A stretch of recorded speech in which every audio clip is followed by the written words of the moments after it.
સરમફળા ગામમાં આજે 220 કેવી સરતાનપર લાઈન હળવદથી જે સરતાનપર જાય છે એનો આજે સવારે એક તાર તૂટ્યો છે. તો એમાં અત્યારે આ લાઈન બંધ કરી દીધી છે, પાવર નથી આવતો. પણ ઉપરની આજે એક સાઈડની લાઈન ચાલુ છે અને એક સાઈડની બંધ છે.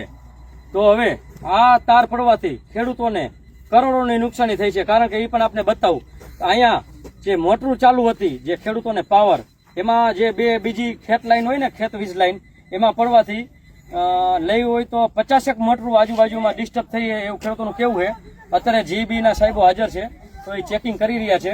તો હવે પછી જ્યારે એ લાઈન પાવર આપે એટલે સાચી ખબર પડશે કે ખેડૂતોને શું નુકસાની છે. એટલે અમે એ લોકોને એવું કીધું કે હવે પહેલા તમે લાઈન ચાલુ કરો અને પછી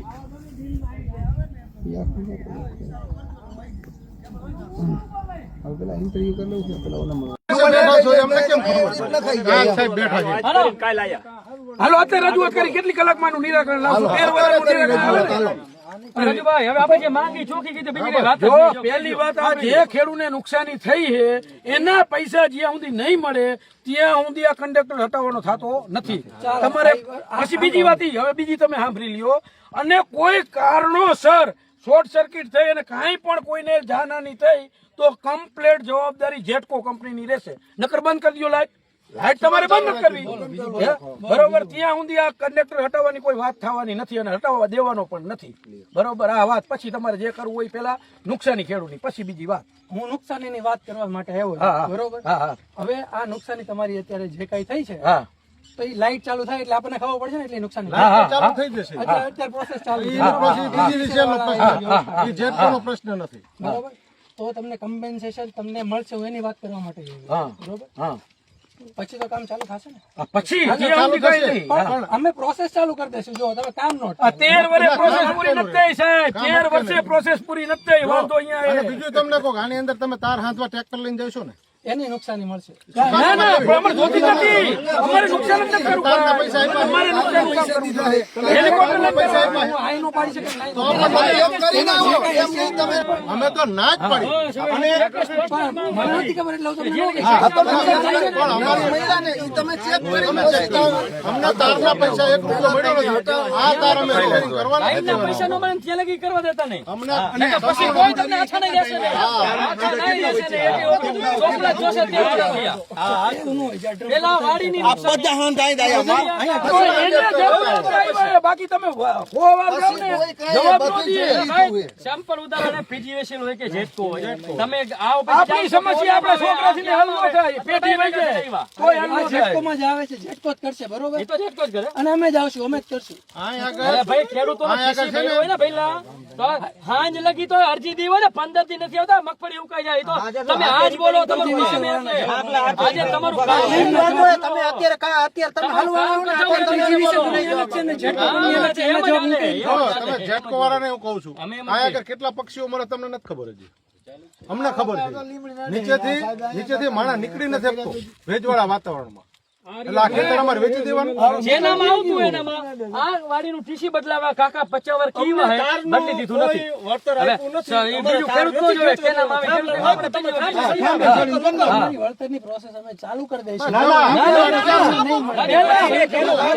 પૈસા પછી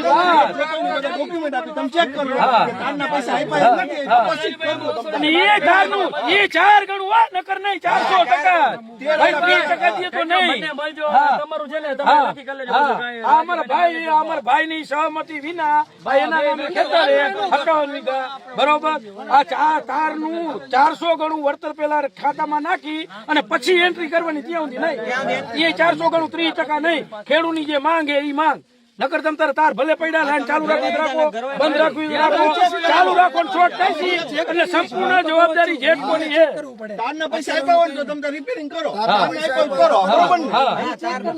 તો હું તમને કહું છું, બધા ચેક કરાવો.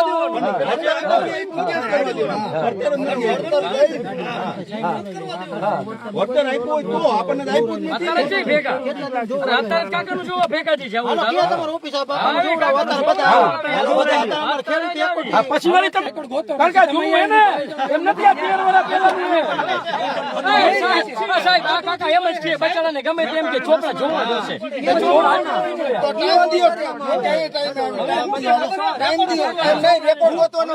મને નંબર આપો, હું આમ જ ફોન કરીશ. નંબર તો તમને ફોન કરશે, નંબર લઈ લ્યો ગમે હાલો.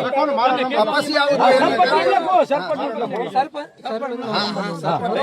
કોઈ આપણે યાદ રાખજો બધા કેટલા દિવસ એટલે પેલું ઈ કામ પછી બીજા બધા કામ. પેલા કામ પેલા 13 વર્ષ જૂનું. અને એને શીખવાડ્યું હે આપને. હા, એને જ આપણે શીખવાડ્યું હે. આપણે હાથમાં નંબર શું છે?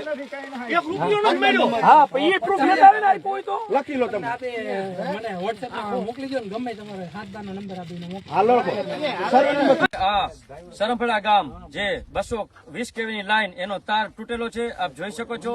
અને આ તાર તૂટવાથી આજુબાજુની 2-3 લાઈન જે ચાલુ લાઈન આપણે હોય ખેડૂતોની એના ઉપર પડી એટલે એની મોટરને નુકસાન નથી થયું. આમાં જીવનું જોખમ પણ છે.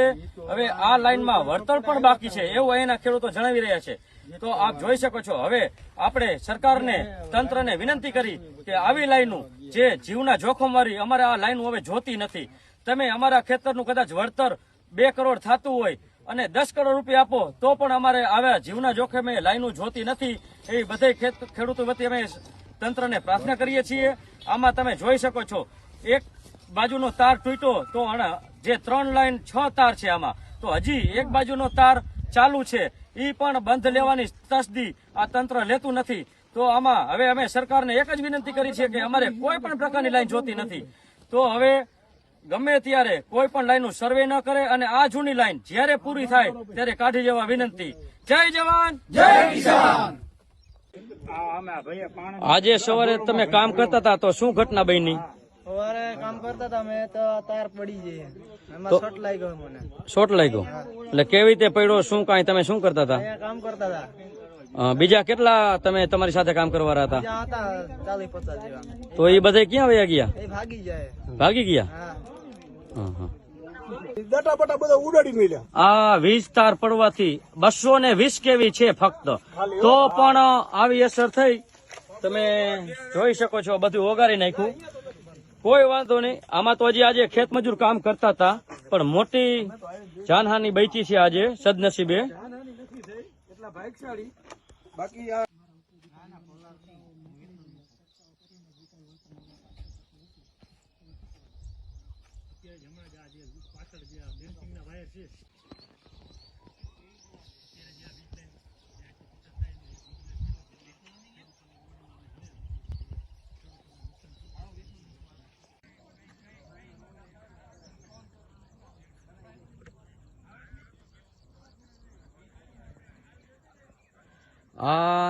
220 કેવીની લાઈન એનો આજે સવારે તાર તૂટ્યો. હવે આ તાર તૂટવાથી આજુબાજુના જે ખેતરની લાઈન હોય, ખેત પાવર હોય જે ખેતીનો, એના ઉપર પડવાથી લગભગ આશરે ખેડૂત ભાઈઓનું એવું કેવું છે કે લાઇટ આવે પછી ખબર પડે 50 મોટરું બળી ગઈ હશે. કારણ કે આ તાર બીજી 2 ચાલુ લાઈન ઉપર પડ્યો એટલે બહુ મોટા ભડાકા સાથે. અને હજી આ લાઈન જે આ 3 બાજુ આ 3 તારમાં પાવર ચાલુ છે, આ 2માં બંધ કરેલ છે.